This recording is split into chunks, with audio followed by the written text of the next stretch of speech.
자, 유도전동기를 현장 측과 제어실 측 어느 쪽에서도 기동 및 정지 제어가 가능하도록 배선하시오. 단, 기동용 푸시버튼 스위치 2개, 그리고 정지용 푸시버튼 스위치 2개, 열동계전기 1개, 그리고 전자접촉기 A접점 1개, 자기 유지용으로 사용한다라고 했습니다. 자, 이 문제 같은 경우에는 이제 기존에 많이 나왔던 문제 중에 하나죠. 바로 현장 측과 제어실 측에서 기동과 정지가 가능하게 하는 그러한 제어 회로를 구성하는 문제가 되겠습니다. 자, 이제 답안을 먼저 보시고 제가 설명을 좀 드리도록 할게요.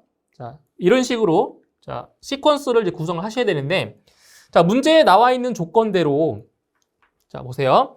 기동용 푸시버튼 스위치 2개가 이렇게 각각 현장 측과 제어실 측에 1개씩 설치가 되어야 되고요. 그리고 마찬가지로 정지용 푸시버튼 스위치도 현장 측에 하나, 그리고 제어실 측에도 하나가 이렇게 있어야 됩니다. 그 다음에 열동계전기, 여기 B접점. 그래서 열동계전기 같은 경우에는 여기 위쪽에 설치해도 되지만 여기 MC 쪽에다가 설치를 해도 상관없어요. 위치는 상관없습니다. 저희는 열동계전기 B접점을 위쪽에다가 배치를 한 거고요. 자, 그리고 자기 유지 접점, MCA 접점이죠. MCA 접점을 이렇게, 자, 누구와? 기동용 푸시버튼 스위치와 반드시 병렬로 연결을 해야 작동을 하는 겁니다. 반드시 병렬이에요. 그래서 여기서 주의하실 점은 뭐냐? 기동용 푸시버튼이죠. 기동용 푸시버튼 스위치 같은 경우에는 이것은 이제 반드시 병렬로 연결을 해야 되고요. 병렬로 연결해줘야 되고요. 반대로 정지용 푸시버튼 스위치 같은 경우는 직렬로 연결을 해줘야 돼요. 직렬로.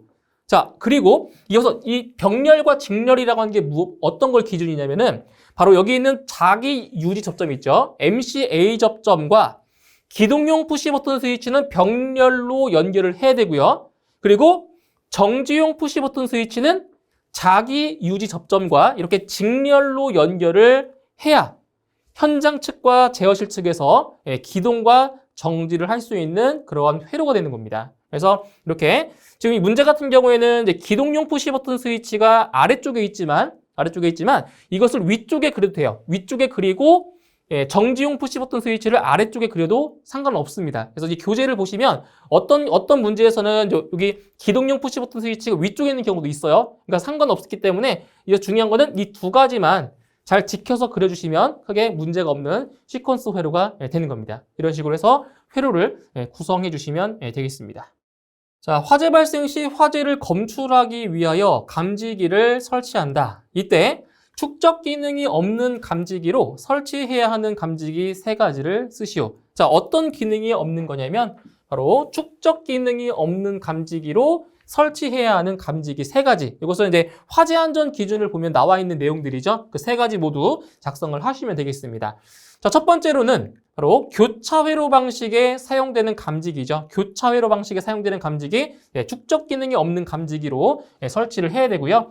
다음 두 번째 같은 경우는 급속한 연소 확대가 우려되는 장소에 사용되는 감지기. 급속한 연소 확대가 우려되는 장소. 그리고 세 번째로는 축적 기능이 있는 수신기에 연결하여 사용하는 감지기. 그래서 이 수신기에 축적 기능이 있기 때문에 굳이 축적 기능이 없는 감지기로 설치를 할 수 있다는 거죠. 이렇게 해서 3가지에 해당하는 감지기를 작성하시면 되겠습니다. 자, 50Hz 4극 35kW인 삼상 유도전동기의 전부하시 회전 속도가 1000rpm일 때 자, 발생 토크를 구하시오. 자, 이 문제 같은 경우는 생소할 수 있어요. 이 문제가 처음으로 출제가 되었는데 바로 발생 토크를 이제 물어보았습니다. 자, 그럼 여기서 우리가 발생 토크를 구하는 공식을 이제 알고 계셔야 되는데 자, 토크입니다. 회전력이죠. 이 토크는 각속도 분의 각속도 오메가 분의 바로 출력으로 구할 수 있는 거죠. 자, 출력으로 구할 수가 있는 거죠. 자, 그럼 여기서 출력은 나왔어요. 35kW로 나왔고요. 이제 문제는 바로 각속도를 먼저 구하셔야 되는 거죠. 자, 그러면 이 각속도 오메가를 구하게 되면 각속도 같은 경우에는 바로 60분의 2파이 곱하기 n으로 구할 수 있는 거죠. 여기서 60분의 2파이 그리고 n이라고 하는 것은 문제에 나와 있는 회전 속도가 되는 겁니다. 자, 그러면 문제에 나와 있는 값을 자, 대입을 해볼게요. 자, 60분에 2파이 곱하기 자, 회전 속도가 1000rpm이니까 여기 1000을 대입하시는 거예요. 네, 1000을 대입하시게 되면 자, 각 속도가 대략 104.72가 나오네요. 104.72, 104.72가 나오고요. 단위는 라디안 퍼 세크입니다. 각 속도의 단위가 라디안 퍼 세크죠. 자, 이제 문제에 대입을 해볼게요. 공식에. 자, 토크, 발생 토크는 자, 지금 각 속도가 104.72가 나왔죠. 104.72, 104.72를 대입하시면 되고요. 그리고 출력은 35kW니까 여기다 35 곱하기 10의 세제곱을 하시면 됩니다. 킬로와트니까. 그래서 계산하시게 되면 이 값이 얼마 나오냐? 334.22가 되네요. 334.22가 되고요. 자, 단위가 어떻게 돼? 단위가 뉴턴 곱하기 미터가 됩니다. 네, 토크의 단위, 뉴턴 미터. 자, 그런데 문제에서는 발생 토크의 단위가 자, 뉴턴이 아니고요. 킬로그램으로 나와 있죠. 이 뉴턴은 중력 단위가 되는 거고 이 킬로그램은 절대 단위이니까 이 중력 단위를 절대 단위로 바꿔주셔야 돼요. 자, 그러면 저 어떠한 관계가 있냐? 우리 여기 보세요. 1kg 포스가 얼마예요? 몇 뉴턴이죠? 1kg 포스가 바로 9.8 뉴턴 정도가 되는 거죠. 그렇죠? 그래서 이 뉴턴을 킬로그램으로 바꾸기 위해서 바로 9.8로 나눠주는 겁니다. 그래서 단위를 변환하는 거예요, 단위. 자, 단위를 변환하면, 자, 변환을 해볼게요.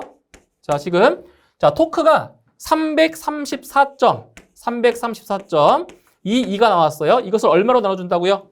네, 1kg 포스가 9.8 뉴턴이기 때문에 이것을 9.8로 나눠주면 단위가 뉴턴에서 킬로그램으로 바뀌는 거죠. 그래서 이걸 계산하시게 되면 자, 이 값은 34.1이 되네요. 34.1이 나오고요. 단위는 킬로그램 미터가 되겠습니다. 이렇게 해서 단위까지 변환해서 답을 하시면 되겠습니다. 자, 다음 소방시설 도시기호 각각의 명칭을 쓰시오. 자, 문제를 보시면 총 4가지의 소방시설 도시기호가 나와 있습니다. 자, 각각의 명칭을, 요 도시기호에 맞는 명칭을 작성하시면 되겠습니다. 자, 첫 번째 그림부터 보실게요. 자, 첫 번째 그림은 이것도 시험에 나온 적이 있었죠. 이것은 바로 감지선에 해당하는 그러한 소방 도시기호입니다. 감지선입니다. 감지선. 자, 그리고 두 번째는 이거 감지기죠. 자, 감지기 중에 하나, 열 감지기 중에 하나인 바로 정온식 스포트형 감지기고요. 이것은 정온식 스포트형 감지기 이렇게 작성을 하시면 되고요. 그 다음 세 번째에 있는 도시 기호는 바로 중계기죠. 자동화재 탐지 설비에 설치가 되는 중계기. 그래서 이건 중계기가 되겠고요. 그 다음에 4번은 이게 지금 가운데 동그라미 원 안에 이제 대문자 B라고 쓰여 있는데 이 B가 벨의 앞글자 B를 쓴 거예요. 그래서 이거를 경종이라고 쓰면 안 되냐라고 하시는 분들이 많아요. 경종은 아닙니다. 정확한 명칭은 경종이 아니고요. 이것은 비상벨이라고 답을 하셔야 됩니다. 정확한 명칭은 비상벨입니다. 경종은 아니고요. 이렇게 해서 네 가지 도시 기호의 명칭을 각각 작성하시면 되겠습니다. 자, 유도등 및 유도표지의 화재안전 기술 기준에 따른 거실 통로 유도등의 설치 기준 2가지만 쓰시오. 자, 보실게요. 유도등 및 유도표지의 화재안전 기술 기준에 보시면 거실 통로 유도등의 설치 기준이 3가지가 명시가 되어 있죠. 그 3가지 중에서 2가지만 작성을 하시면 되겠습니다. 자, 첫 번째로 자, 거실의 통로에 설치할 것. 이게 거실 통로 유도등이기 때문에 반드시 거실에 설치를 하는 거죠. 그래서 거실의 통로에 설치할 것. 다만 거실의 통로가 벽체 등으로 구획된 경우에는 복도 통로 유도등을 설치할 것. 자, 이것도 같이 좀 암기해 주세요. 이 복도 통로 유도등 같은 경우는 이게 빈칸 채우는 문제로도 출제가 되고 있기 때문에 이겁니다. 거실의 통로가 벽체 등으로 구획된 경우에는 복도 통로 유도등을 설치할 것. 이것도 같이 좀 암기를 해주시면 되고요. 자, 그 다음에 두 번째로는 구부러진 모퉁이 및 보행거리 20m마다 설치할 것. 설치하는 거리의 기준입니다. 그래서 구부러진 모퉁이 그리고 보행거리 20m마다 설치한다라는 것. 이거 두 번째로 작성하시면 되고요. 자, 나머지 하나를 더 설명을 드리자면 자, 바닥으로부터 높이 1.5m 이상의 위치에 설치할 것. 이거 설치 높이에 대한 기준입니다. 그래서 바닥으로부터 높이 1.5m 이상의 위치에 설치를 할 것. 자, 다만 거실 통로에 기둥이 설치된 경우입니다. 거실 통로에 기둥이 설치된 경우에는 자, 기둥 부분에 바닥으로부터 높이 1.5m 이하의 위치에 설치할 수 있다. 이렇게 해서 거실 통로 유도 등의 설치 기준 3가지 중에서 순서에 관계없이 2가지만 작성하시면 되겠습니다. 자, 다음은 어느 특정 소방 대상물의 평면도이다. 건축물의 주요 구조부는 내화 구조이고 층의 높이는 4.5m일 때 다음 각 물음에 답하시오. 단, 차동식 스포트형 감지기 1종을 설치한다라고 했습니다. 자, 이 문제는 감지기의 수량을 구하는 거죠. 자, 첫 번째 문항이 이겁니다. 각 실별로 설치해야 할 감지기의 수량을 구하시오. 자, 이제 문제를 보시면 A실부터 F실까지 총 6개의 구역에 대한 감지기의 수량을 구하는 거죠. 자, 우리 감지기 개수를 구할 때는 우리가 암기를 해야 될 표가 하나 있었죠. 자, 그 표를 한번 같이 보도록 할게요. 자, 이 표입니다. 이 기준 면적을 알아야 감지기의 개수를 구할 수가 있는 거고요. 자, 그럼 문제에서 건축물의 주요 구조부가 내화 구조라고 했고요. 내화 구조. 그리고 층의 높이, 층고는 4.5m예요. 4.5m. 그리고 감지기의 종류는 차동식 스포트형 감지기 1종이고요. 이 3가지를 다 만족하는 기준 면적을 이제 암기를 하셔야 됩니다. 자, 먼저 부착 높이를 보면 4.5m이기 때문에 여기죠. 4m 이상 8m 미만에 해당이 되고요. 여기입니다. 4m 이상 8m 미만에 해당이 되고요. 그 다음에 주요 구조부는 내화 구조라고 했어요. 내화 구조. 그리고 차동식 스포트형 1종. 그렇죠? 차동식 스포트형 1종입니다. 자, 이 3가지 조건을 모두 만족하는 곳의 면적은 어디에 있나요? 여기 있죠. 여기 있습니다. 바로 45제곱미터 기준 면적이죠. 바닥 면적 45제곱미터마다 1개 이상의 감지기를 설치를 한다라는 의미가 되겠습니다. 그래서 이 기준 면적부터 알고 그 다음 이제 문제를 풀으시는 거예요. 자, 45제곱미터입니다. 자, 그러면 이제 문제로 넘어가서 이제 감지기의 개수를 이제 구해 보도록 하겠습니다. 기준 면적은 45제곱미터고요. 자, 그러면 A실부터 한번 구해 보도록 하죠. A 구역. 자, A 구역부터 한번 구해 볼게요. 자, 바닥 면적이 어떻게 돼요? 바닥 면적. 자, 바닥 면적은 가로가 15m고 세로가 6m죠. 가로가 15m, 세로가 6m고요. 이제 기준 면적 45였으니까 45제곱미터로 나누어 줍니다. 자, 그러면 이 값은 정확히 딱 떨어집니다. 몇 개냐면 A 구역은 2개가 자, 나오게 되는 거고요. 그 다음 B구역을 또 구해보죠. B구역. 자, B구역은 자, 바닥 면적이 가로가 12m고요. 세로가 6m. 그리고 45제곱미터로 자, 나누어주면 이 값은 1.6 정도 나오고요. 절상하면 이것도 마찬가지네요. 2개가 설치가 되겠네요. 최소 2개. 그 다음 C구역도 구해볼게요. C구역. 자, C구역은 가로가 10m고요. 세로가 6m, 12m 2개 합치니까 18m가 되겠죠? 18m 나누기 45제곱미터. 자, 그러면 이 값은 정확히 떨어집니다. 4개. 그렇죠? 4개가 나오겠고요. 그 다음 D구역을 구해보면 D구역은 자, 바닥 면적이 가로가 9m고요. 세로가 12m 나누기 45제곱미터. 자, 이렇게 하게 되면 2.4 정도 나오고요. 절상하면 3개가 나오게 되겠죠. 자, 그 다음 2구역입니다. 2구역. 자, 2구역을 구해보면 자, 가로가 12m죠. 가로가 12m고요. 세로도 12m. 나누기 45제곱미터. 자, 그러면 이 값은 3.2 정도 되고요. 절상해주면 4개가 나오게 되네요. 4개. 자, 마지막 F구역을 볼게요. F. 자, F구역은 보시면 가로가 6m네요. 가로가 6m고 자, 세로가 12m입니다. 나누기 45제곱미터. 자, 그러면 이 값은 1.6 나오고요. 절상해주면 2개. 자, 이렇게 해서 A실부터 F실까지의 감지기의 수량을 구할 수가 있습니다. 자, 이제 그 다음에 2번에 보시면 총 경계 구역수를 구하시오. 자, 이 문제는 이제 수평 경계 구역수만 구하면 되겠죠. 바닥 면적이 나왔기 때문에. 자, 수평 경계 구역수를 이제 한번 구해보도록 하죠. 자, 아주 간단합니다. 자, 우리 하나의 경계 구역의 면적은 600제곱미터 이하였죠. 그리고 한 변의 길이는 50m 이하가 돼야 되고요. 그런데 이 평면도를 보시게 되면 자, 가로의 길이는 얼마예요? 가로의 길이가 37m, 50m 이하입니다. 그리고 세로의 길이도 보시면 18m예요. 50m 이하예요. 그러면 한 변의 길이가 50m 이하라는 기준은 충족을 합니다. 그러면 바로 바닥 면적이 얼마예요? 600제곱미터가 이하가 하나의 경계 구역이라는 것만 고려하시면 되겠네요. 자, 그러면 자, 경계 구역수를 구해 볼게요. 경계 구역수는 자, 가로의 길이는 얼마예요? 가로. 아까 말씀드렸지만 15m 플러스 12m 플러스 10m. 이게 가로의 길이죠. 자, 곱하기 세로의 길이는 6m 플러스 12m가 되는 거네요.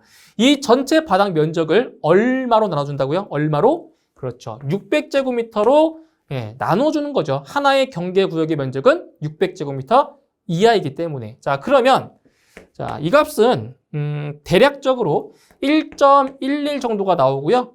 절상해주면 경계 구역수는 2개. 이 경계 구역이 나오게 되는 거죠. 또는 뭐 2개라고 하셔도 상관없습니다. 뭐 이 경계 구역도 맞고요. 2개도 맞습니다. 이렇게 해서 경계 구역수까지 구하시면 되겠습니다. 자, 다음은 경계구역의 설정 기준에 관한 내용이다. 자, 괄호 안에 알맞은 답을 쓰시오. 자, 이 문제 같은 경우에는 경계구역의 설정 기준에 대한 내용입니다. 그래서 빈칸에 알맞은 내용을 채워주시면 되겠습니다. 자, 첫 번째 내용부터 보실게요.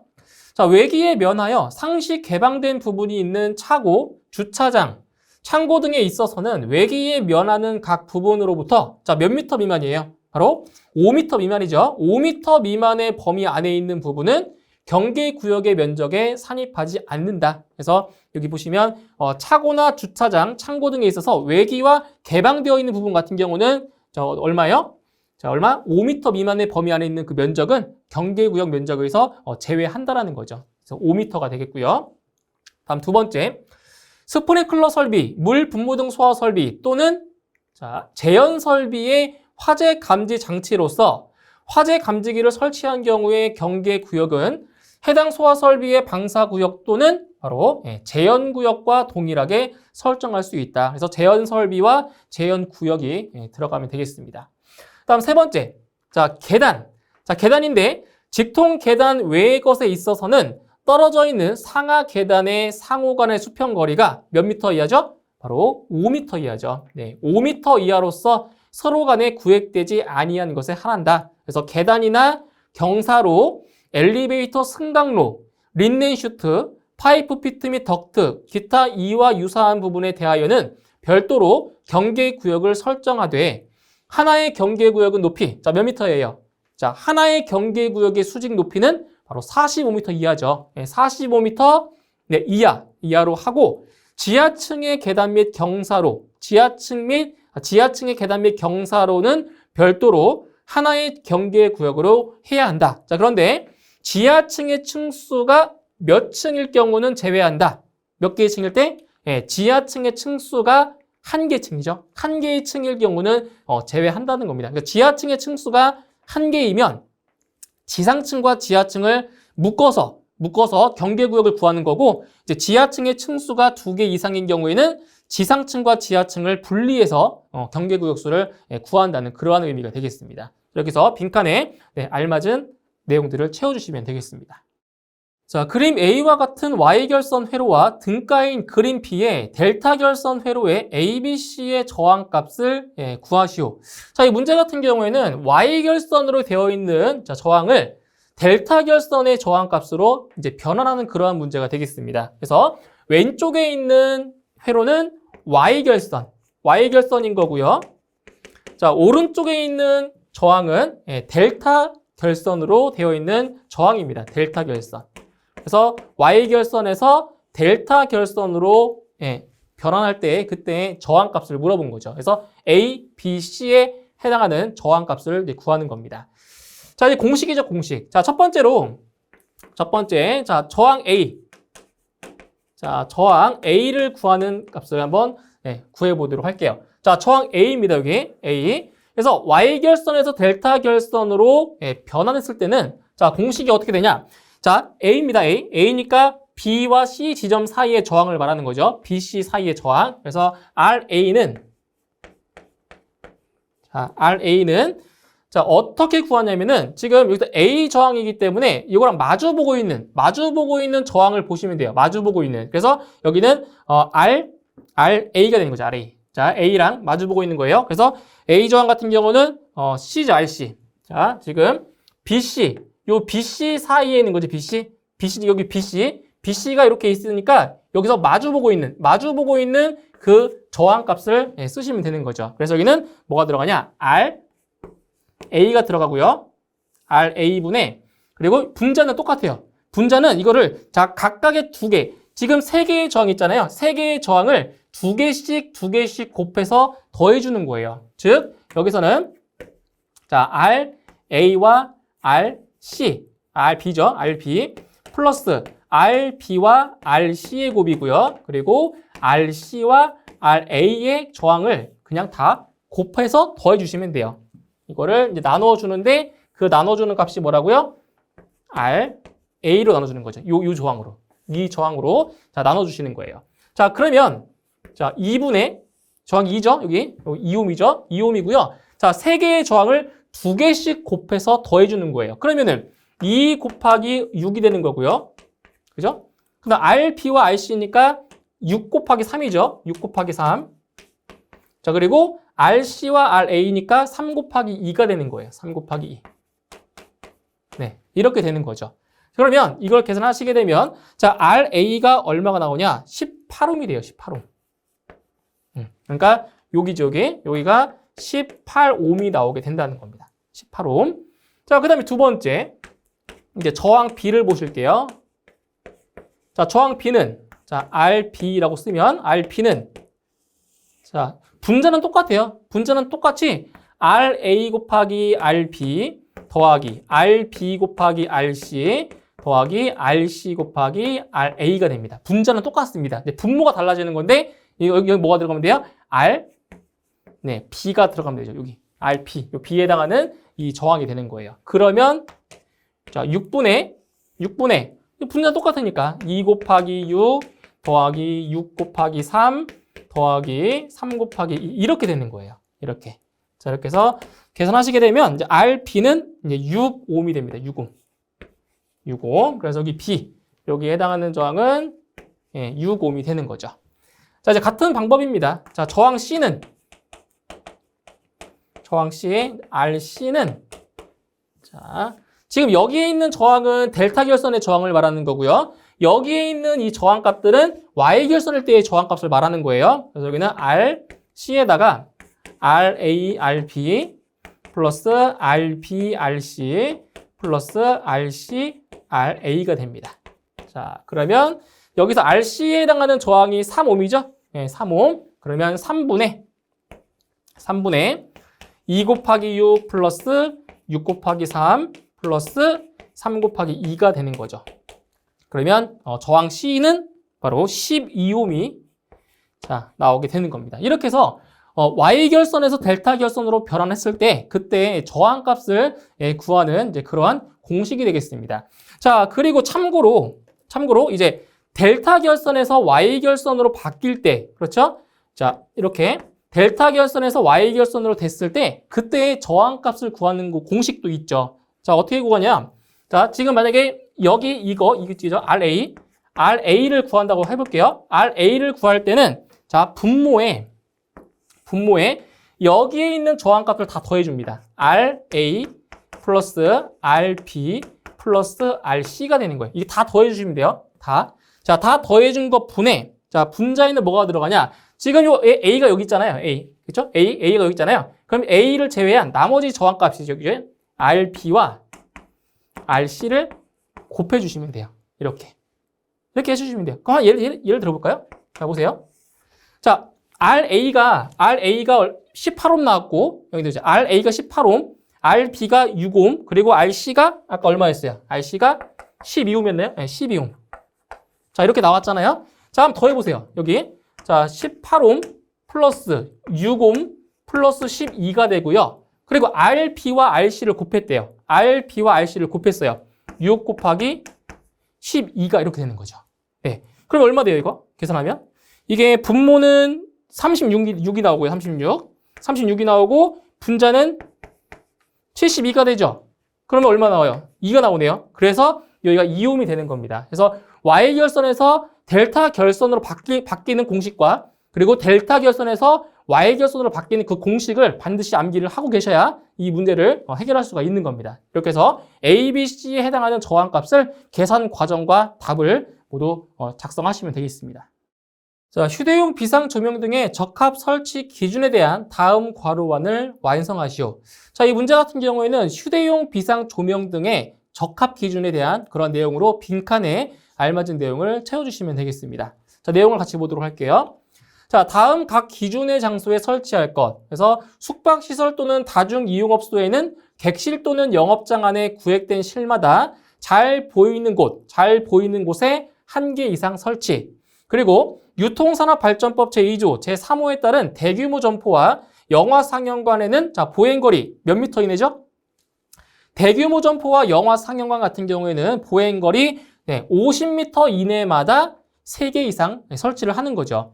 그리고 지하 상가 및 지하 역사에는 보행거리 바로 25m 이내죠. 지하 상가 및 지하 역사는 보행거리 25m 이내마다 3개 이상 설치하게 되어 있습니다.